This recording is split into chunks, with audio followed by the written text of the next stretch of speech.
మనిషిని యొక్క హృదయం తేటపడుతుంది, తెల్లనవుతుంది, ఆశ్చర్యకరంగా మార్చబడుతుంది, ప్రవర్ధన మారిపోతుంది, జీవన వ్యవహారం మారిపోతుంది, ఆశయాలు మారిపోతాయి, అభిప్రాయాలు మారిపోతాయి, రుచులు మారిపోతాయి, వైఖరి మారిపోతుంది. He will be a brand new creature. బహుశా ఆరంభమంతా కష్టము, చేదు, బాధ, గుమ్మం దగ్గర కూర్చున్నట్లు కనిపించవచ్చు. అయితే చివరికి ఎక్కడికి తీసుకుని వెళ్ళాలి దేవుని యొక్క ఉద్దేశం అంటే, ఇది శుభవర్తమానం గల దినము, మనం ఊరకనేలా. కనుక పాపులమైన మనం ఎక్కడో పడి చెరుగుతున్న మనల్ని దేవుడు తీసుకుని వచ్చి రాజులైన యాజక సమూహంలోనికి చేశాడు. ఇది దేవుని కృప కాదా? ఇది నువ్వు కూడా పరుగులు తీస్తున్నావా? పట్టించుకునేవారు ఎవరు లేరా? ఇంట్లో అందరూ వదిలేసినారా? ఏకాకయ్యావా? భర్త వదిలేసాడా? భార్య వదిలేసిందే? తల్లిదండ్రులు వదిలేసినారా? సేవకులు, సంఘము అందరూ వదిలేసినారా? క్లాసులు అందరూ వదిలేసినారా? అనాథ అయిపోయావా? ఏం చేయలేదు, దిక్కుదు లేకుండా ఇదే నాకు ఆఖరి అని ప్రాణాన్నంతటిని చేతిలో పెట్టుకొని గుండెలన్నింటినీ భద్రం చేసుకొని నీ పరుగులు తీస్తూ, మీరు అనుమతిస్తే కొన్ని నిమిషాల్లో బైబిల్ని ఆధారం చేసుకొని ఒక 5 విషయాలు మనం పరిగెరుకోవటానికి ప్రయత్నం చేస్తాం. ఇవి మీకు పరిచయమైన మాటలే, మరలా జ్ఞాపకం చేసుకున్నట్టు అవసరమని భావిస్తున్నా. మొదటిది 28వ అధ్యాయము ఆదికాండం 17వ వచనం. Genesis chapter 28 verse 17. ఆదికాండము 28వ అధ్యాయము 17వ వచనం లేదా 16వ వచనం నేను చదువుతా. యాకోబు నిద్ర తెలిసి నిశ్చయముగా యెహోవా ఈ స్థలమందు ఉన్నాడు, అది నాకు తెలియకపోయిననుకొని భయపడి, ఈ స్థలము ఎంతో భయంకరము, ఇది దేవుని మందిరమే కానీ వేరొకటి కాదు, పరలోకపు గవిని ఇదే అనుకొనేను. తెలుగులో ఈ మాట రాశారు, ఇంగ్లీష్లో ఏం రాశారు? This is the gate of the heaven. పరలోకపు గుమ్మం ఇదే. కనుక మొట్టమొదట ఆ గుమ్మాన్ని పరలోకము యొక్క సంబంధముతో పరిశుద్ధాత్మదేవుడు మన కొరకై రాయించిన సందర్భము, యాకోబు బెర్షెబా నుండి హారాను వైపు పరుగులు తీస్తున్న విషయమని మనం ఎరుగుదుము. తల్లిదండ్రుల యుద్ధ నుండి, అన్న యుద్ధ నుండి, పరిచయమైన వారందరి యుద్ధ నుండి దాదాపు 1000 కిలోమీటర్ల ప్రయాణాన్ని ఆరంభించినాడు. హారాన్ని చేరుతాడా? హారాన్లో నుండి తిరిగి రాబోతున్నాడా అనేది మానవరీత్యా ఆలోచిస్తే జవాబు కరువు కావచ్చు.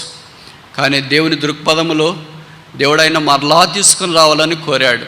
రాత్రి ఒక స్థలానికి వచ్చిన తర్వాత ఒక రాతిని తీసుకొని తలగడగా చేసుకొని నిద్రపోవటానికి ఉపక్రమించినాడు. ఆ రాత్రి గాఢ నిద్రలో ఒక కలగని, ఆ కలలో ఒక నిచ్చెన, దానికొన్న ఆకాశం అంటుట, ఇంకొక భూమి మీద ఉండుట, దేవదూతలు ఎక్కుతూ దిగుతూ ఉండుట, యాకోబు దేవుని యొక్క మాటలు వినుట, లేచి ఆ స్థలానికి యాకోబు బేతేల్ అని పేరు పెట్టుట మనకు పరిచయమే. కనుక మొట్టమొదట ఇక్కడ యాకోబు ఈ గుమ్మము ద్వారా మనకు గుమ్మము దగ్గర కనిపిస్తున్నాడు. దేవుని దగ్గరకు వచ్చినప్పుడు మనుషుడు ఎలాగున్నాడు, దేవుడు ఎలాగున్నాడు? దేవుడు మనుషుణ్ణి స్కాన్ చేస్తున్నాడు. You can never escape from the scanning of God. దేవుని యొక్క స్కానింగ్లో నుండి మనుషుడు ఎప్పుడు ఎంత మాత్రం తప్పించుకోలేడు. అందుకనే మనుషుని యొక్క స్థితి ఎలాగుంది? 28వ అధ్యాయం ఆదికాండము 28వ అధ్యాయం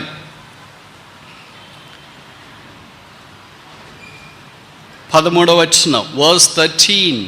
జెనసిస్ చాప్టర్ 28 వర్స్ 13.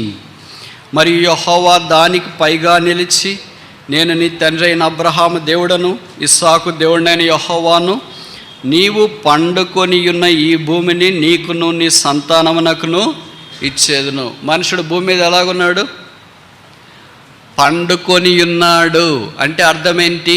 హారిజాంటల్, సమాంతరంగా. పండుకునే వ్యక్తి నిలబడలేడు కనుక భూమికి సమాంతరంగా ఉంటాడు. అంటే భూ సంబంధమైన వాడుగా కనిపిస్తాడు. భూమి యొక్క ఆకర్షణకు పూర్తిగా బద్ధుడిగా కనిపిస్తూ ఉన్నాడు. కానీ దేవుడు ఎలాగున్నాడు? అదే వచనము ఆరంభములో మనం చూస్తే 13వ వచనము, మరియు యెహోవా దానికి పైగా నిలచి. దేవుడు ఎలాగున్నాడు? 12వ వచనం, అప్పుడు అతడు ఒక కలకనెను, అందులో ఒక నిచ్చెన భూమి మీద నిలుపబడి ఉండెను. ఎవరా నిచ్చెన? యేసు ప్రభు. దేవుడు ఎలాగున్నాడు? నిలువబడి ఉన్నాడు. సో మనుషుని పొజిషన్ ఏంటి? హారిజాంటల్, సమాంతరంగా ఉన్నాడు భూమికి. దేవుని యొక్క స్థానం ఏంటి? వర్టికల్గా కనిపిస్తున్నాడు, నిలువబడి కనిపిస్తున్నాడు. ఈ రెండింటికి ఉన్న కోణం ఎంత? 90 డిగ్రీలు. ఈ దాదాపు ఈ రెండు కలుసుకోవడం అనేది దుస్సాధ్యం. కనుక నిలబడిన మనిషి ఇప్పుడు ఏం పడుకున్న మనిషి ఇప్పుడు ఏం కావాలా? నిలబడాలా, అంటే 90 డిగ్రీలు రావాలా. లేదా దేవుడు ఆ పడుకునే మనిషిని దగ్గరికి రావాలా. ఈ పడుకునే మనిషి అయినా దేవుని వల్లే లేయాలా, లేదా నిలబడిన దేవుడైనా పడుకునే మనిషి వల్లే రావాలా. ఈ రెండిట్లో ఏది జరిగింది?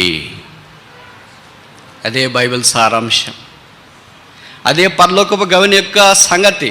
అందుకనే బైబిల్లో రాయబడింది లూకా సువార్త 19:10, నశించిన దానిని వెదికి రక్షించుటకు మనుష్య కుమారుడు వచ్చెను. కనుక నిలబడిన దేవుడు అక్కడే నిలబడితే కుదరదు. చూడండి, దారిలో మనం వెళుతుంటాం, పడిపోయి ఉంటాము, ఏదో బండి మీదో లేకపోతే దాని మీద కిందకి పడిపోయింటే పక్కన నిలబడుకొని చాలామంది చూస్తున్నారు. నిలబడుకొని చూసేవాళ్ళకి నేను లేచి నిలబడి వాళ్ళ దగ్గరికి వెళ్ళి నా సహాయం తీసుకోలేను.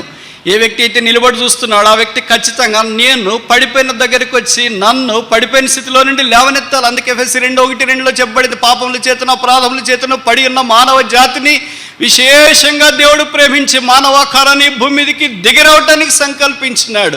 అందుకే దేవుడు మానవుడయ్యాడు.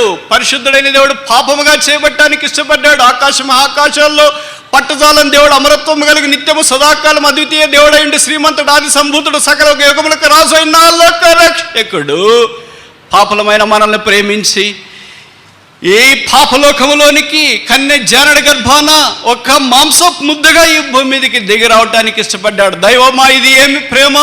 పాపాత్ముడైన మానవుని కొరకు పరిశుద్ధుడైన దేవుడు దిగి రావడమా? ఆ పరలోకములో ఉన్న మానవుని కొరకు పరలోకములో ఉన్న దేవుడు భూమి మీద ఉన్న మానవుని కొరకు రావడమా? నీతిమంతుడైన దేవుడు దుర్నీతిమంతుడైన మానవుని కొరకు రావడమా? ఇక్కడ సంగతి ఏంటంటే, ఇంట్లో కూడా కొంతమంది ఉన్నారు, గుడారంలో వాళ్ళ అమ్మగారు నాన్నగారు ఉన్నారు, వాళ్ళ అన్న ఉన్నాడు, దాసులు ఉన్నారు. దేవుడు అక్కడికి వెళ్ళినట్లు వాక్యంలో లేదు. అరణ్యములో ఉన్న యాకోబు దగ్గరికి దేవుడు వచ్చినట్లు వాక్యంలో ఉంది, కానీ అంతఃపురములో ఉన్న వారి దగ్గర దేవుడు వచ్చినట్లు లేదు. మనుషులు రెండు రకాలుగా ఉంటారు. తరం భర్తన యాకోబు వలె అరణ్యంలో పోయే మనుషులు ఉంటారు. ఇంట్లో ప్రశాంతంగా కూర్చున్న వాళ్ళ తల్లిదండ్రులు తమను వలె ఉంటారు. దేవుడు ఎవరి దగ్గరికి వచ్చాడు? ఎవరితో మాట్లాడాడు? ఎవరికి తన సంఘాన్ని గురించిన దర్శనం ఇచ్చినాడు? గుడారంలోనే యాకోబుకు తల్లి తండ్రి దగ్గర లేకపోవచ్చు, కానీ పరలోకపు తండ్రి, అరణ్యంలోనే యాకోబుకు తల్లి తండ్రి దగ్గర లేకపోవచ్చు, కానీ పరలోకంలో ఉన్న దేవుడు ఆయన దగ్గరికి వచ్చినాడు. గుడారంలో ఉన్న తల్లిదండ్రుల దగ్గర పనివారు చుట్టూ పరిచయం చేసేవారు ఉన్నారేమో, కానీ దేవుడు వారి దగ్గర రాలేదు.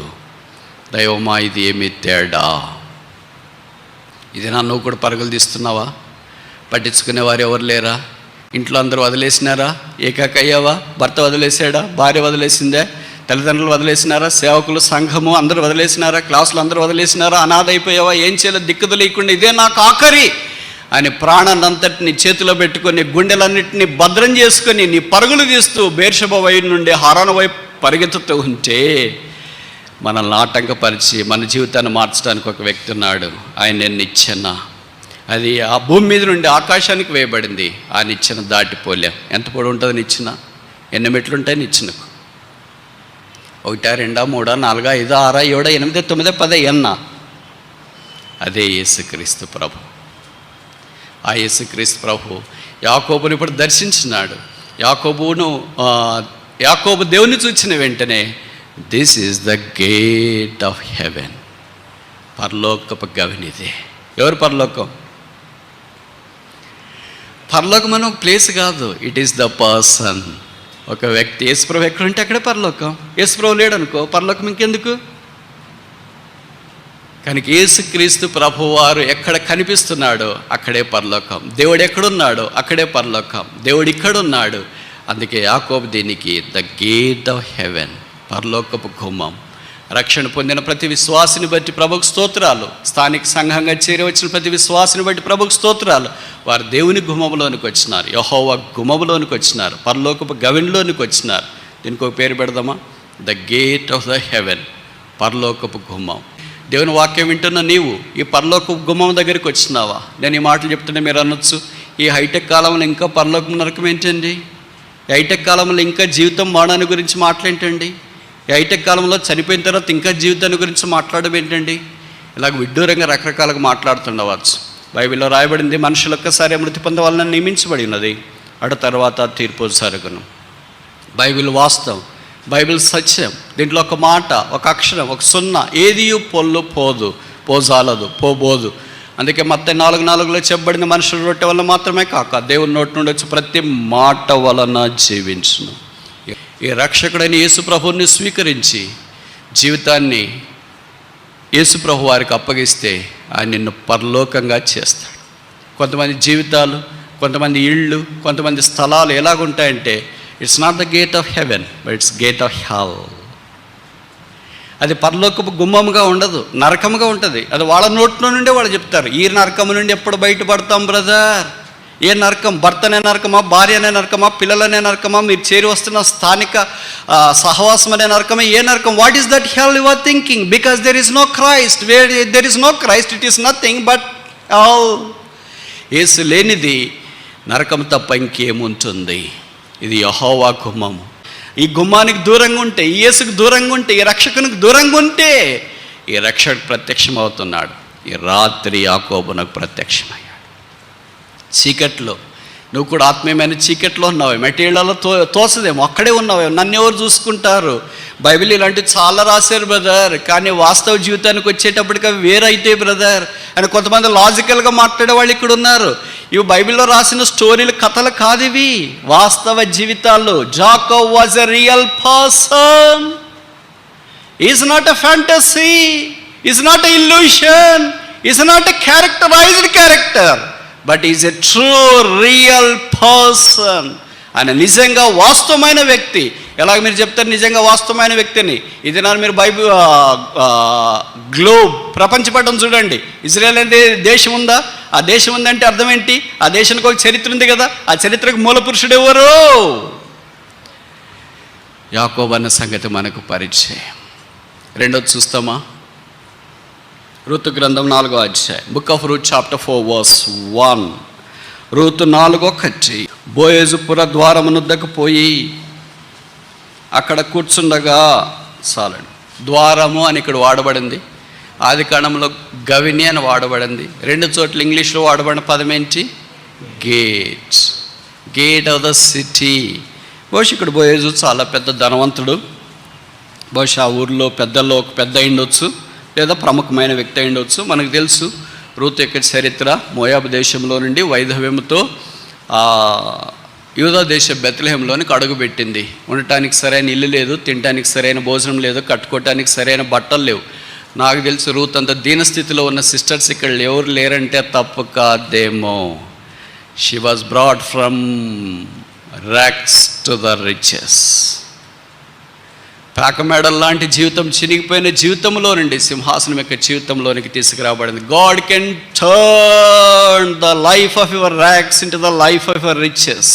It's possible with God. Mark 10:27 చెప్పబడింది, దేవునికి కొన్నే సాధ్యం కాదు, సమస్తము సాధ్యం. With God all things are possible. కనుక దేవుడు చేయగలన రూతు నమ్మింది అనుకుంటా. రూతు యూదాదేశ బెత్లెహేములోనికి దేవుని యొక్క వాక్యానికి విధేయత చూపించి బయలుదేరి వచ్చింది. ఇప్పుడు బోయేజు పొలంలో పరిగెరుకోవటానికి వెళ్ళింది. ఆ తర్వాత జరిగిన సంగతులన్నీ నాకంటే మీకు బాగా పరిచయం. రూత్ ఇప్పుడు బోయేజుతో జత కట్టాలి. వారి ద్వారా ఓబేదు రావాలి, వారి ద్వారా యెషై రావాలి, వారి ద్వారా దావీదు రావాలి, దావీదు ద్వారా యేసుప్రభు రావాలి, యేసుప్రభు ద్వారా మనం అందరం రావాలి. ఈ దినాన్ని మనం ప్రశాంతంగా యేసుప్రభు యొక్క నామముని ఇలాగ చేరవచ్చటానికి కారణం ఒక వైధవ్యం కలిగిన స్త్రీ అంటే తప్ప. దేవుడు వాక్యంలో చెప్పబడింది, మీలో ఒంటరైన వాడు 10,000 అగును, ఎన్నిక లేనివాడు బలమైన జనమగును. అది రూతు విషయంలో వాస్తవముగా ఉందంటే తప్పు కాదేమో. కనుక ఇక్కడ బోయేజు మనకి యేసుక్రీస్తు ప్రభువారిని జ్ఞాపకం చేస్తున్నాడు. పురద్వారమందు కూర్చొని ఉన్నాడు. ఆయన పని ఏంటంటే రూతు వచ్చిన తర్వాత రూతు విషయమై పెద్దలతో మాట్లాడి రూతుకు చేయవలసిన న్యాయము చేయుట దేవుని యొక్క ఉద్దేశం. కనుక ఎప్పుడు సహాయం చేయటానికి బోయేజు సిద్ధంగా ఉంటాడు. బోయేజు పేరే స్ట్రెంగ్త్, బలము లేదా సహాయం. కనుక మన పరలోక ప్రభు అయిన యేసుక్రీస్తు ప్రభువారి పేరు కూడా అదే. ఏంటా పేరు? ఆపత్కాలంలో నమ్ముకొనదగిన సహాయకుడు, helper in the time of need. మనకు ఆపదలో సహాయం చేసేవాళ్ళు చాలామంది ఉండరు. అందరూ బాగున్నప్పుడు మీకు ఏమైనా డబ్బులు కావాలా అండి అని అడగటానికి వస్తారు, మీకు ఏమైనా హెల్ప్ కావాలండి అని అడగటానికి వస్తారు, మీకు ఏమైనా భోజనం వడ్డించాలండి అని అడగటానికి వస్తారు. కానీ నిజంగా అవసరతలో ఉన్నప్పుడు ఎవరు మన దగ్గరికి రారు. బహుశా దేవుడు అలాగ అనుమతిస్తాడో ఏమో మనకు తెలియదు, లేదా వీళ్ళే వాసన చూసి దూరం అవుతారో ఏమో మనకు తెలియదు, కానీ మొత్తానికి దూరం అయిపోతారు. అయితే ఈ రక్షకుడు, ఈ యేసుక్రీస్తు ప్రభువారు అక్కరగలిగిన వారి దగ్గరికి వచ్చి కూర్చుంటాడు. నిలబడి కాదు, కూర్చున్నాడంటే అర్థం ఏంటి? I am now relaxed, you can share what all your burdens you want to share with me, now I am free. ఎవరు కూర్చుంటారు? పని అయిపోయిన వాళ్ళే కూర్చుంటారు. ఇంట్లో సిస్టర్స్ పని చేస్తుంటారు అనుకోండి, వాళ్ళని చెప్తారు కూర్చొని అంటే కొద్దిగా పని ఉండండి, అది ఇంత సర్దేసి వస్తా అప్పుడు కూర్చుంటా అంట. బ్రదర్స్ కూడా వచ్చారనుకోండి, అంటే బ్రదర్ కూర్చొని అంటే ఉండండి బ్రదర్, వెయిట్ చేయండి, కొద్దిగా పని ఉంది, ఆ పని అంతా అయిపోయిన తర్వాత వచ్చి కూర్చుంటా. కూర్చున్నామంటే అర్థం ఏంటి? You have all finished your work and you are now relaxed, you have free time to do rest of the work. ఇక్కడ బోయజ్ పురద్వారమున కూర్చున్నాడంటే ఆల్ డన్. ఇప్పుడు యేసు ప్రభు వారు ఎక్కడున్నాడంట? నిలబడి ఉన్నాడా, కూర్చొని ఉన్నాడు? హెబ్రీ పత్రికలు చెప్పబడింది కదా, మహామహుని కుడి పార్శ్వమున. చూడండి, హెబ్రీ పత్రిక 2వ అధ్యాయం 9వ వచనంలో, దేవుని కృప వలన ఆయన ప్రతి మనిషిని కొరకు మరణం అనుభవించినట్లు దూతల కంటే కొంచెం తక్కువ వాడుగా చేయబడి యేసు మరణం పొందినందున మహిమా ప్రభావములతో కిరీటము ధరించిన వానిగా ఆయనను చూచుచున్నాము. 13వ వచనం ఆఖరి వరుస, 1వ అధ్యాయం 13వ వచనం, నా కుడి పార్శ్వమున కూర్చుండుము. ప్రభువారు ఇప్పుడు ప్రధాన యాజకుడిగా పరలోక స్థలాల్లో కూర్చుని ఉన్నాడు. రూత్ ఎలాగైతే బోయజ్ దగ్గరికి వచ్చి తన విషయము విజ్ఞాపన చేసిందో, మనము సంఘముగా, వ్యక్తిగా, కుటుంబాలుగా వచ్చి పరలోక బోయజ్ని యేసు ప్రభు దగ్గర విజ్ఞాపన చేసినప్పుడు ఆయన మన విజ్ఞాపన ఆలకించి, ఎఫెసీ పత్రిక 3వ అధ్యాయం ప్రకారం అడుగు వాటన్నిటికంటేనూ ఊహించు వాటన్నిటికంటేనూ అత్యధికముగా చేయ శక్తి గల దేవుడు. కనుక రెండవది ఏంటంటే it's a gate of help, సహాయపు గుమ్మం. మూడవ చూస్తామా? సమూయేలు మొదటి గ్రంథము 9వ అధ్యాయము 18వ వచనం. 1 Samuel chapter 9 verse 18. సౌలు గవని యొద్ద సమూయేలును కలుసుకొని, దీర్ఘదర్శి ఇల్లు ఏది, దయచేసి నాతో చెప్పమని అడగగా, సమూయేలు సౌలుతో, నేనే దీర్ఘదర్శిని. ఈ కాంట్రాస్టింగ్ పొజిషన్ మీకు అర్థమైంది అనుకుంటా. సమూయేలు ఎలాంటి వాడు? మామూలు మన మాత్రం అనామకుడు కాదు. బైబిల్లోనే ఆయన గురించి చెప్పబడింది. సమూయేలు ద్వారా దేవుడు పలికిన మాటల్లో ఏదియూ తప్పిపోలేదు. దాని మొదలుకొని బెర్షెబా దాకా బలమైన ప్రవక్త. ఆయన పేట 2 పుస్తకాలు బైబిల్లో రాయబడుతూ వచ్చినాయి. దేవుని మహిమను తీసుకుని వచ్చినవాడు, బాల్య దినాల్లోని యెహోవా స్వరం వినటానికి దేవుడు సిద్ధపరిచినవాడు. అలాంటి సమూయేలు గుమ్మం దగ్గర కూర్చుని ఉన్నాడు. ఇప్పుడు ఎవరు వచ్చినారంటే సౌలు వచ్చినాడు. ఆయనకు విచిత్రం ఏంటంటే, ఆయనకి దేవుడెవరు, దేవుని సేవకుడెవరు, పరిసర ధర్మం చేసేవాళ్ళు ఎవరు ఏం తెలియట్లేదు. ఆయన మామూలు మన మాదిరి అనుకొని వచ్చి సమూయేలుని అడుగుతున్నాడు, దీర్ఘదర్శి ఎక్కడున్నాడు అంటే, ప్రవక్త ఎక్కడున్నాడు అని. అంటే సమూయేలు ఎలాగున్నాడు? జస్ట్ నార్మల్గా ఉన్నాడు, ఎక్స్ట్రాడినరీగా మెయింటైన్ చేయట్లేదు. మనం అంటాం కదా, మెయింటైన్ చేయలే బ్రదర్, లేకపోతే ఎవరు పట్టించుకోరు బ్రదర్ అని. సమూయేలు లాంటి పొజిషన్లో ఉన్న ప్రవక్త ఉంటే ఎలాగ మెయింటైన్ చేసి చెప్పండి? ఎంతమంది సూట్లు వేసుకొని ముందుంటారు, ఎంతమంది అనుకుంటారు, ఎంత అంబులెన్సులు ఉంటాయి, ఎంత సెక్యూరిటీ ఉంటుంది, ఎంతమంది ఆయన చుట్టూ ప్రోగవుతారు. ఇదినాల్లో మీరు అలాంటి దృశ్యాలు అక్కడ మీరు చూస్తుంటారు. కానీ సమూయేలు దగ్గర సమూయేలు అని చెప్పడానికి ఒక పిల్లోడు కూడా లేడు. వాటర్ బాటిల్ పట్టుకోవడానికి లేదు, సంచి పట్టుకోవడానికి లేదు, ఏదన్నా అవసరమైతే సహాయం చేయడానికి కూడా లేదు. కనుక సౌలు లాంటి వాడు నేరుగా సమూయేలు దగ్గరికి వచ్చినాడు. మామూలుగా అడగాలి కదా, లోపల సమూయేలు ఉన్నాడండి అని. అందులో సమూయేలు ఎలాగున్నాడంటే, ఇంత గొప్ప ప్రవక్త అయినా he was accessible to all the people. సమూయేలు అంటే ప్రవక్త దగ్గరికి ఊరికి యాక్సెసిబుల్గా మనం రాగలమా? కనుక సమూయేలు మనకు జ్ఞాపకం చేసేది ఏంటంటే, దేవుని పరిచారకులమైన మనం కూడా we must be accessible for all the people, all godly people. So many times we are accessible to the ungodly people but not to the godly people. ఇప్పుడు సౌలు యొక్క కథ మనకు తెలుసు. గాడిదలు కొట్టుకొని గాడిదలు ఎక్కడున్నాయని అడగడానికి ఈయన దగ్గరికి వచ్చినాడు. చూడండి ఎలా కథ ఉందో, ఎంత గొప్పవాడేంటి, గాడిదల గురించి చెప్పాల్సిన అవసరం రావడం ఏంటి? ఈయన అభిషేకించడానికి దేవుడు పంపిన సమూయేలు అయితే గాడిదల గురించి చెప్పాల్సిన పరిస్థితి వచ్చింది. ఈ దినాన దేవుడు మనల్ని అభిషేకిస్తాడంటే మనమేమంటున్నాం, మొదటి గాడిదలు ఎక్కడున్నాయి చెప్పండి, దాన్ని ఎతికిన తర్వాత దాన్ని పట్టుకున్న తర్వాత మీ అభిషేకము అది ఇది అంతా మనం చూసుకోవడానికి ట్రై చేస్తామంట. గాడిదలు ఎక్కడైనా దొరుకుతాయి.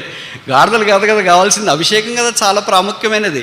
దేవుడు అభిషేకించిన తర్వాత సౌలు గొప్ప రాజయ్యాడన్న సంగతి నాకంటే మీకు బాగా తెలుసు.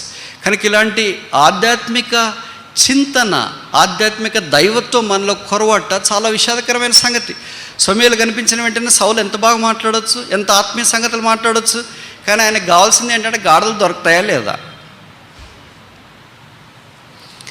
ఎక్కడ దొరుకుతాయని తెలుసుకోవడానికి ఎవరో చెప్పారు. ఈ పట్టణంలో ఒక దీర్ఘదర్శి ఉన్నాడు, ఒక ప్రవక్త ఉన్నాడు, ఆయన దగ్గరికి వెళ్తే చెప్తాడంటే, ప్రవక్త దీన్ని చెప్పడం ఏంటి, నా కొరకు ప్రార్థన చేయండి, నేను ప్రభు కొరకు జీవించాలని సమూయేలు గారి దగ్గరికి వెళ్ళి ప్రార్థన చేసుకొని బయటపడకుండా నాకు గాడిదలు ఎక్కడికి వెళ్తాయి, ఎక్కడికి వెళ్ళాయో, ఎక్కడ కనిపిస్తాయో చెప్పండి అని అడిగే స్థితిలోనికి ఆయన తీసుకురావడం చాలా విచిత్రకరమైన సంగతి. ప్రభు స్తోత్రాలు. వీళ్ళిద్దరు కలిసి ఆ గేడ దగ్గర లేదా గుమ్మము దగ్గర, గవిని దగ్గర కనిపిస్తున్నట్లు మనము చూడవచ్చు. అందుకే ఇది మనకు జ్ఞాపకం చేసే సంగతి ఏంటంటే ద గేట్ ఆఫ్ హోప్, నిరీక్షణ గుమ్మం. ఎవరికి? సౌల్లాగా నిరీక్షణ లేకుండా గాడిదలు ఎతికే స్థానంలో ఉన్నాడంటే, నాకు తెలుసు బైబిల్లో ఈ పని ఇంకెవరు చేయలేదు అనుకుంటా. ఈ గొర్రెలు గాయాల్సిన వాళ్ళు బహుశా చాలా చిన్న గోత్రం నుండి వచ్చినాడు, బట్ ఈ వాజ్ మిస్టర్ యూనివర్స్. చాలా బాగున్నాడు, చాలా అందంగా ఉన్నాడు, కానీ సామాన్యమైన పని చేయటానికి తాను పూనుకున్నాడు. దానికి ఏ నిరీక్షణ లేదు. ఎతుకుతా వెళ్ళాడు. ఇదని నువ్వు కూడా అలాగే ఎతుకుతూ వచ్చినావేమో, ఏదో ఎతకాలని వచ్చినావు. గాడిదలను ఎతకాలని వస్తే ప్రవక్త కనిపించినాడు. కొన్నిసార్లు సంఖలో బిడ్డను పెట్టుకుని ఊరంతా ఎతుకుతారని తెలుగులో ఒక సామెత ఉంది కదా, అలాగే ఎక్కడికో వెళ్ళి ఏదో చూడాలని అనుకున్నారు, కానీ వారు ఇక్కడ సమూయేలును చూచినట్లు దేవుని ప్రజలైన వారు కొంతమంది పాత నిబంధన కొత్త నిబంధనలు దేవుడు ఎక్కడున్నాడో అటు ఇటు ఎతుకుతూ వచ్చారు. ఎతికింది వారు దేవుణ్ణి అని వారు ఆలస్యంగా గుర్తించడం చాలా గొప్ప సంగతి. ఇక్కడ సమూయేలు దగ్గరికి సౌలు అలాగొచ్చినాడు. సౌలు సమూయేలు యొక్క మనస్తత్వాన్ని చూచిన వెంటనే పెద్దగా ఆత్మీయంగా స్పందించకపోయినా దేవుడు వారి విషయం ఒక ప్రణాళిక కలిగి ఉన్నాడు. So this gate is a meeting point of a to be anointed king and the anointing prophet. అభిషేకించే ప్రవక్త, అభిషేకించబడటానికి సిద్ధంగా ఉన్న వ్యక్తి, వారే ఆ గుమ్మము దగ్గర కలిసిన. ఇది నన్ను కొత్త నిబంధనలో సమూయేలు కంటే గొప్పవాడు ఇక్కడ ఉన్నాడు, ఆయన యేసుక్రీస్తు ప్రభు. మనలా గమ్యం లేకుండా, గురి లేకుండా, మిస్టర్ యూనివర్స్ అయినా కూడా గాడిదలు ఎదుగుతూ ఉంటే ఏం లాభం ఉంది? కానీ ఖచ్చితంగా కలవాల్సిన స్థలంలో కలిశారు. ఆ తర్వాత ఆత్మ సంబంధమైన ఆశీర్వాదంలోనికి ఆరంభంలో తీసుకురాబడినట్లు మనకు పరిచయం. ఇది యెహోవా గుమ్మము. 3 విషయాలు తెచ్చిన. మొదటిది ఏంటి? ద గేట్ ఆఫ్ హెవెన్, పరలోకపు గుమ్మము. రెండవది ఏంటి?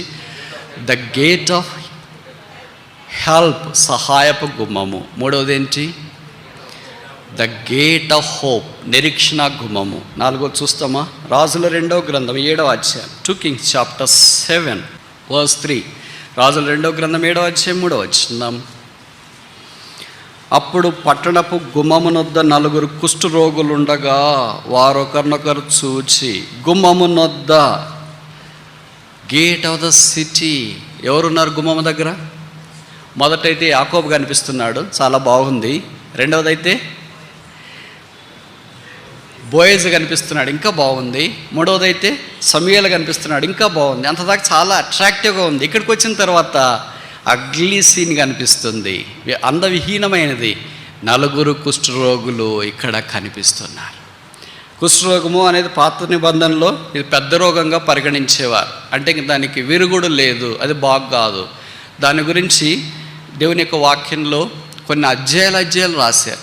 కుష్ఠరోగం వచ్చినప్పుడు ఎలాగ ఉండాలా, ఎంతకాలం దూరంగా ఉండాలా, ఎంతకాలం వారు కాపాడుకోవాలా, ఇదంతా పాపాన్ని గురించి జ్ఞాపకం చేస్తుందని మనకు తెలుసు. అందుకే యెషయా గ్రంథం 1వ అధ్యాయంలో చెప్పబడింది, అరికాలు మొదలుకొని నన్నెత్తి దాకా స్వస్థత కొంచెమైనా లేక పడిపోయిన మానవ జాతిని రక్షించడానికి, కుష్ఠరోగాన్ని బాగు చేయడానికి ఆ దినాల్లో వ్యక్తులు ఎలాగున్నారు, ఈ దినాల్లో కూడా లోకరక్షకుడైన యేసుక్రీస్తు ప్రభువారు పాపం అనే కుష్ఠను బాగు చేయటానికి భూమి మీద మానవుడిగా వచ్చినాడు.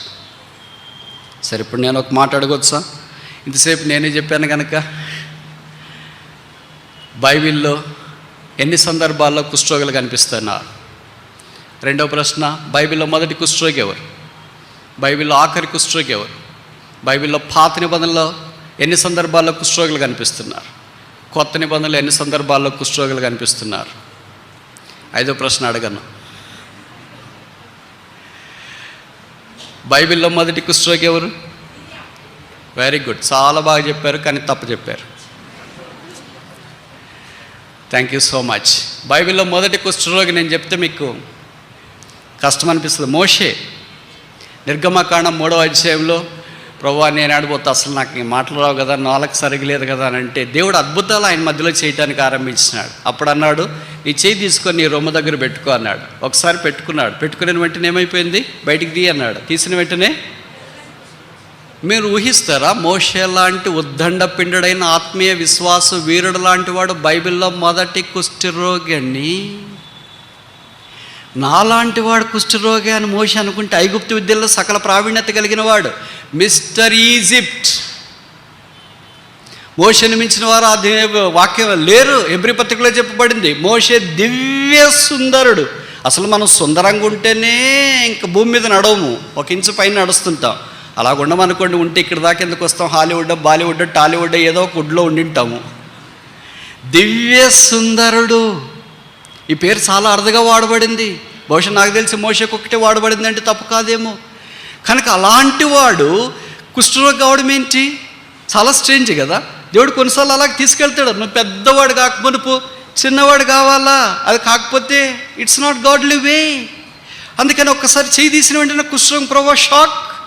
నేనేంటి, కుష్ఠరోగం ఏంటి? అసలు నన్ను చేసుకున్న అమ్మాయి నేను బాగున్నాననే చేసుకునింది, ఈ కుష్ఠరోగం వచ్చి ఇంటికి పోతే ఇంకేమైనా ఉందా? ఒకసారి మరలా ప్రభు చెప్పాడు, నీ చేయి తీసుకుని మళ్ళీ అక్కడ నీ రొమ్మ దగ్గర ఉంచుకో. కుష్ఠరోగం బాగా అయిపోయి తర్వాత వాళ్ళ అక్కకు వచ్చింది దాని కారణం చేత. పాత నిబంధనలో 4 కుష్ఠరోగులు ఇదే సందర్భంలో కనిపిస్తున్నారు. కొత్త నిబంధనలో ఒకే ఒక సందర్భంలో 10 మంది కుష్ఠరోగులు కనిపిస్తున్నారు. ఈ 2 సందర్భాల్లోనే ఎక్కువ మంది కుష్ఠరోగులు మనకు కనిపిస్తున్నారు. 10 మంది కుష్ఠరోగులు వచ్చినారు ప్రభు దగ్గరికి, మమ్మల్ని స్వస్థపరచమన్నారు. యేసు ప్రభు మీరు వెళ్ళి యాజకులు కనపరుచుకోమన్నారు. బైబిల్లో రాయబడిన వారు వెళ్ళుచుండగా శుద్ధులైరి. దాంట్లో ఒక్కడు మాత్రం తిరిగి వచ్చినారు. ప్రభు వేసిన ప్రశ్న, వేర్ ఆర్ ద 9? ఆ 9 దగ్గర ఎక్కడా? Where are the 9? ఆ 9 దగ్గర ఎక్కడ? కనుక కృతజ్ఞత కలిగి వచ్చేవాళ్ళు 1%. 9 మంది బయటికి వెళ్ళిపోయారు, ఒక్కడు మాత్రం వచ్చినారు. అంటే 100లో ఎన్నో శాతం వస్తారు? 10%, అంటే 10%. దేవుడి దగ్గర కృతజ్ఞత, దేవుడు చేసిన మేలను బట్టి కృతజ్ఞత వచ్చేది కేవలం 10%. మిగతా 90% అంతా కృతజ్ఞత లేని వాళ్ళుగా ఉంటారు. దాని అర్థం ఏంటి? తిమోతికి రాస్తూ అపోస్తలుడైన పౌలు పరిశుద్ధాత్మతో రాసింది ఏంటంటే, అంత్య దినములలో అపాయకరమైన కాలములు వచ్చును. ఏంటి సూచన? కృతజ్ఞత లేని మనుషులు, థ్యాంక్లెస్ పీపుల్. కనుక అలాంటి వాళ్ళు బహుశా ఉన్నారేమో. ఇక్కడ మనం చూస్తే వారు గుమ్మం దగ్గర వాళ్ళు ఉన్నారు. ఆ తర్వాత జరిగిన సంగతి ఏంటంటే, వారు ఇంకెలాగో మనం చనిపోతాం కదా, మన శత్రువుల యొక్క స్థావరంలోనికి వెళితే వాళ్ళు మనం బతికినిస్తే బతుకుదాం, చంపేస్తే చనిపోదామని అక్కడికి వస్తే శత్రువులు ఎవరు లేరు, వాళ్ళు పట్టుకోలేనంత దోపుడు సొమ్ము వారికి కనిపించింది. అందుకని వాళ్ళు అన్నారు, ఇప్పుడు మనం ఊరుకుండడం మంచిది కాదు, ఇది శుభవర్తమానం గల దినం. రాజుల 2వ గ్రంథం 7వ అధ్యాయం, 2 Kings chapter 7. వారు మనం చేయనిది మంచి పని కాదు, నేటి దినము శుభవర్తమానము గల దినము. మనం ఊరకొన నేల తెల్లవారు వరకు మనం ఇచ్చటి నుండి నీడల ఏదైనా ఒక అపాయం మనకు సంభవించిన గనక మనము వెళ్ళి రాజు ఇంటి వారితో సంగతి చెప్పుదాము రండి అని ఒకరితో ఒకరు చెప్పుకొనరి. ఎక్కడికి వచ్చారు ఇప్పుడు? ఎక్కడ ఆరంభించినారు జీవితం? 3వ వచనం గుమ్మం దగ్గర. 9వ వచనం ఎక్కడ? రాజు ఇంటి దగ్గర. This is the journey of a leper. కుష్ఠరోగి యొక్క ప్రయాణం ఏంటంటే గుమ్మం దగ్గర ఆరంభించినాడు, ఇప్పుడు రాజు ఇంటి దగ్గరికి వచ్చినాడు. ఎవరు ఆ కుష్ఠరోగులు? 4. ఎందుకు 4 ఉన్నారు? 5 మంది ఎందుకు లేరు? ఎందుకు 4 ఉన్నారు? 3 ఎందుకు లేరు? ఎందుకు 4 ఉన్నారు? 10 మంది ఎందుకు లేరు? ఎందుకు 4 ఉన్నారు? 4 ఏం జ్ఞాపకం చేస్తుంది? సార్వత్రికం. 4వ దినాన్ని దేవుడు ఏం చేశాడు? సూర్యుని చేశాడు. ఎన్ని దిక్కులు ఉన్నాయి? 4 దిక్కులు ఉన్నాయి. ఎన్ని సువార్తలు ఉన్నాయి? 4 ఉన్నాయి. అన్నీ ఏం కనిపిస్తున్నాయి? 4 కనిపిస్తున్నాయి. 4 కనిపిస్తున్నాయి అంటే అర్థం ఏంటి? It speaks of the universality. పాపం సార్వత్రికంగా విస్తరించబడింది. అలాంటి పాపాత్ముడైన మానవుడు ఎలాగున్నాడంటే ఊరికి వెలుపటి గుమ్మం దగ్గర ఉన్నాడు. ఆ మానవుని రాజు యొక్క ఇంటిలోనికి తీసుకురావడం కొరకే రాజులకు రాజు యేసుక్రీస్తు ప్రభు వారి భూమి మీదకి దిగి వచ్చాడు. గుమ్మంలో ఉన్న మానవుడు ఇప్పుడు ఎక్కడికి వస్తున్నాడంటే రాజు ఇంటిలోనికి వస్తున్నాడు. This all free access. దీనికి ఏం ఖర్చు పెట్టలేదు, దీనికి ఏం డబ్బు చెల్లించలేదు. కేవలం సామాన్యంగా కృప ద్వారా మాత్రమే వారు అక్కడికి తీసుకురాబడుతున్నారు. అందుకే పరమగీతం 2వ అధ్యాయంలో చెప్పబడింది, అతడు నన్ను విందుశాలకు తోడుకొని పోయెను, నా మీద ప్రేమను ధ్వజముగా ఎత్తెను. అందుకే మెఫీబోషెతు విషయంలో దావీదు సెలవిచ్చిన మాట, సదాకాలం నా భోజన బల యొద్ద నీవు భోజనం చేస్తావు. He shall dine with me king's table, రాజభోజనము, బల్ల. కనుక పాపులమైన మనం ఎక్కడో పడి చెరుగుతున్న మనల్ని దేవుడు తీసుకుని వచ్చి రాజులైన యాజక సమూహంలోనికి చేశాడు. ఇది దేవుని కృప కాదా? ఇక్కడ మన జ్ఞాపం చేయబడే గుమ్మము చాలా పరిచయమైన గుమ్మము. అదే మనకి ఏం తెలియజేస్తుంది? కుష్ఠరోగులు దేవుని యొక్క కృపను బట్టి గుమ్మములో నుండి ఇప్పుడు ఎక్కడ దాకా వస్తున్నారు? వాళ్ళు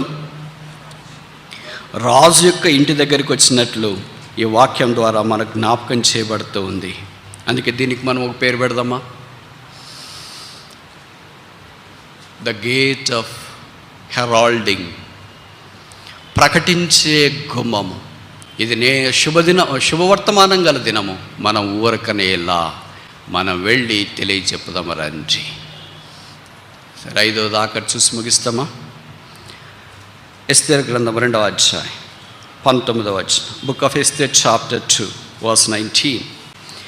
2వ మారు కన్యకలు కూర్చబడినప్పుడు మొర్దెకై రాజు గుమ్మములో కూర్చొని ఉండెను. రాజు గుమ్మములో మొర్దెకై కూర్చొని ఉండెను. కనుక ఇది మొర్దెకై యొక్క యథార్థతను జ్ఞాపకం చేస్తుంది. గేట్ ఆఫ్ హానెస్టీ, యథార్థవంతుడిగా అక్కడ కూర్చొని ఉన్నాడు. కానీ ఈ మొర్దెకై అలా కూర్చోవడము హామానుకు నచ్చలేదు. అందుకని ఆ తర్వాత, నాకంటే మీకు బాగా తెలుసు విషయము, వారందరినీ చంపటానికి ఆయన పూనుకున్నాడు, కానీ తాను చివరికి చనిపోయాడు. ఆ తర్వాత ఇప్పుడు మొర్దెకై ఎక్కడ కూర్చున్నాడు? ఎస్తేరు 10వ అధ్యాయం, ఎస్తేర్ చాప్టర్ 10 3వ వచనం. Esther chapter 10 verse 3. ఎస్తేర్ 13. యూదుడైన మొర్దెకై రాజైన అహష్వేరోషునకు ప్రధానమంత్రిగా నుండి, ఎక్కడి నుండి ఎక్కడికి వచ్చాడు? From gatekeeper to governing seat.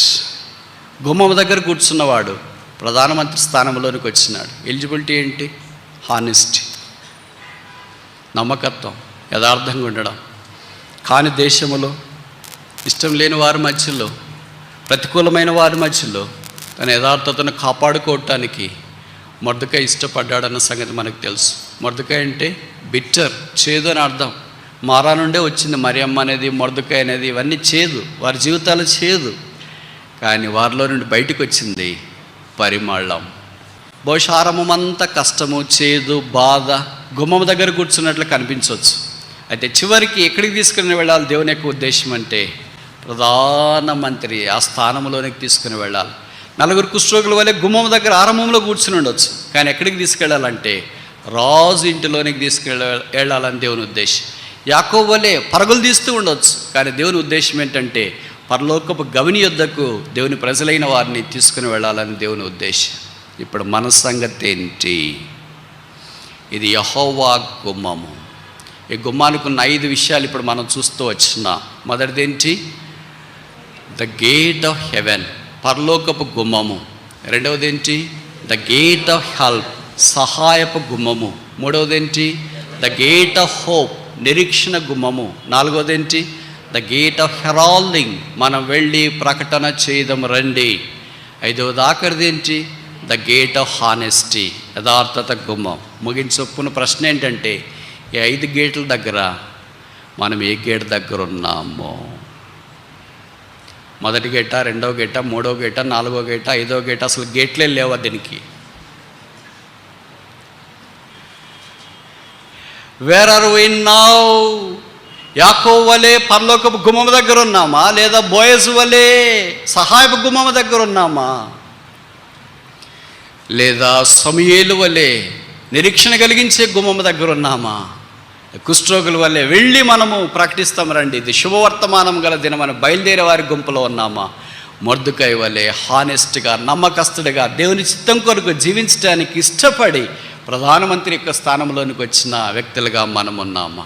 మన స్వభావం ఏంటి? ఇంకా యేసుప్రభుని ఎరగకుండా ఉంటే నీ కొరకైన శుభవర్తమానం ఏంటంటే నిన్ను ప్రేమించే రక్షకుడున్నాడు, నీ కొరకు ప్రాణం పెట్టడానికి సిలువ మీదకి వెళ్ళిన వ్యక్తి ఉన్నాడు కనుక నువ్వు చనిపోవాల్సిన అవసరం లేదు. నీకు నువ్వే చనిపోవాలని ఎన్నోసార్లు ప్రయత్నం చేసావు కానీ చావు రాలేదే.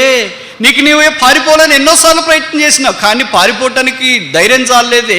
నీకు నీవే ఈ భూమి మీద నిష్క్రమించాలని ఎంతో ఉబిళ్ళుడితో వచ్చినావు కానీ ఆ పని చేయలేకపోయావే. ముందుకెళ్ళలేవు, వెనక్కెళ్ళలేవు, అక్కడ ఉండలేవు. ఇప్పుడు పరితపిస్తూ హృదయం అంతా కలవరంతో బాధతో నింపబడి ఉంటుండగా నా జీవితాన్ని ఎవరు మారుస్తారు? నన్ను ఎవరు మారుస్తారు? నా హృదయాన్ని ఎవరు కడుగుతారు? నన్ను ఎవరు శుభ్రం చేస్తారు? నన్ను ఎవరు పరలోక రాజ్యానికి ప్రవేశింపచేస్తారు? నా హృదయంలో నెమ్మది, సమాధానం, శాంతి ఎవరిస్తారని పరితపిస్తూ ఈ భవిష్యత్తుకి వచ్చింటే ప్రేమ సందేశము, నిన్ను ప్రేమించే రక్షకుడు, నీ కొరకు ఈ భూమి మీదకి వచ్చిన రక్షకుడు, నీ పాపాలన్నీ భరించడానికి మనిషాకారమున పరలోకములో నుండి భూమి మీదకి వచ్చి సిలువ మీదకి వెళ్ళిన లోక రక్షకుడు. కారణం లేని గాయాలు ఎవరికి, హేతు లేని దెబ్బలు ఎవరికి, ముళ్ళ కిరీటం ఎవరికి, చేతుల్లో మేకులు ఎవరికి, కాళ్ళలో మేకులు ఎవరికి, దేహంలో రక్త ప్రవాహం అయ్యేంతగా కొరడా దెబ్బలు ఎవరికి, ప్రక్కలో బల్లెపూట ఎవరికి? మన కొరకు కాదా? మన పాపములను బట్టి కాదా? మన శిక్షను బట్టి కాదా? ఇంతగా ప్రేమించే లోకరక్షకుడు ఎవరు నీకున్నారు? నువ్వు అనుకుంటున్నావు నా జీవితాన్ని నేను మార్చుకోవచ్చు, మా అమ్మ మారుస్తుంది, మా నాన్న మారుస్తాడు, సేవకులు మారుస్తాడు, బోధకులు మారుస్తారు. ఎవరు మన జీవితాన్ని మార్చలేరు. మనం అన్నీ కంట్రోల్ చేస్తాం. అందుకే ఎక్కడ చూసి ఏం రాసింటారు అంటే కంట్రోల్ రూమ్ అని రాసింటారు. I can control, you can control your drone, you can control your computer, you can control your mobile, you can control the traffic, you can control your computer, you can control all the satellites in the space, but you can never control yourself. It's not possible. మనల్ని మనం control చేసుకోలేం. మన control room ఎక్కడుందో తెలుసా? పరలోకములో. ఆయన ఒక్కడే మన జీవితాన్ని కంట్రోల్ చేయగలడు. మీ పాపాన్ని యేసుక్రీస్తు ప్రభు యొక్క రక్తము కడిగిన వెంటనే మనిషిని యొక్క హృదయం తేటపడుతుంది, తెలనవుతుంది, ఆశ్చర్యకరంగా మార్చబడుతుంది, ప్రవర్ధన మారిపోతుంది, జీవన వ్యవహారం మారిపోతుంది, ఆశయాలు మారిపోతాయి, అభిప్రాయాలు మారిపోతాయి, రుచులు మారిపోతాయి, వైఖరి మారిపోతుంది. He will be a brand new creature because Christ has a capacity to turn darkness into light. చీకటి వెలుగుగా యేసుప్రభు మార్చగలడు, చనిపోయిన వాడిని యేసుప్రభు లేపగలడు, పాడైపోయిన దాన్ని యేసుప్రభు బాగు చేయగలడు, కృంగిన దాన్ని యేసుప్రభు కట్టగలడు. ఇది యేసు వల్ల సాధ్యం. But is not possible with man, is possible with God. మనుషులతో సాధ్యంగా అంది దేవుడితో సాధ్యమవుతుంది. ఆయనే యేసుక్రీస్తు ప్రభు అని మేము ప్రకటిస్తున్నాం. ఆ యేసుక్రీస్తు ప్రభువుని అంగీకరించడానికి, చేర్చుకోవటానికి నీకు ఇష్టం లేదా? ఆయన మానవుడిగా ఈ భూమి మీద దిగి వచ్చి మనందరి కొరకై సిలువలో రక్తం కార్చిన ఆయన ప్రేమకు సాటి అయిన ప్రేమ ఈ భూమి మీద ఏమీ లేదు. మనుషులమైన మనము పాపం చేత కొట్టిమిట్టాడుతూ మానడానికి దగ్గరలో ఉన్నప్పుడు, బతుకంతా చెడిపోయి ఎవ్వరూ బాగు చేయలేనప్పుడు దేవుడు మానవుడికి ఈ భూమి మీదకి దిగి వచ్చినాడు. ఆ దేవుడే సిలువ మీదకి వెళ్ళాడు. ఆ సిలువలో మన కొరకే రక్తం కార్చి తన ప్రాణమంతా మనకిచ్చాడు. Christ is the greatest gift given to the human people or humankind. There is no parallel gift other than the Christ himself. క్రీస్తే కాకుండా ఇక మనుషునికి దేవుడు ఇవ్వగలిగిన వరము ఇవి భూమి మీద ఏదియో లేదు. అదే పాపక్షమాపణ, అదే మారు మనసు, అదే ఆధ్యాత్మిక చింతన, అదే శాంతి, అదే సమాధానం, అదే నెమ్మది, అదే నిరీక్షణ, అదే పరలోకానికి మార్గం, అదే యెహోవా గుమ్మం. నీ కొరకై ప్రాణం ఇచ్చిన యేసును స్వీకరించడం నీకు ఇష్టమా? నిరాకరించడం నీకు ఇష్టమా? నీ స్పందన ఏంటి?